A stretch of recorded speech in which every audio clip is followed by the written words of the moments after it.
আসসালামু আলাইকুম। আমি এখন আছি কুমিল্লা কোটবাড়ি লালমাই পাহাড়ে।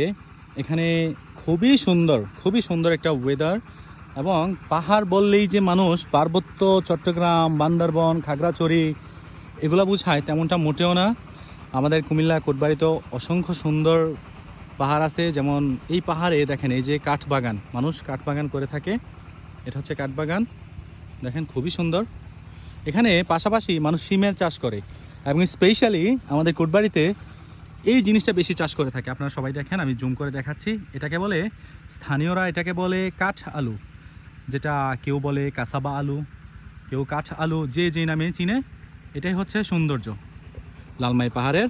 তো আজকে সকাল সকাল ঘুম থেকে উঠেই আমাদের কিছু জায়গা আছে, এগুলো দেখার জন্য আসছি। তো দেখেই একদম প্রাণ জুড়িয়ে গেল, এত সুন্দর। সবজি চাষ হচ্ছে এখানে, কাঠ আলু চাষ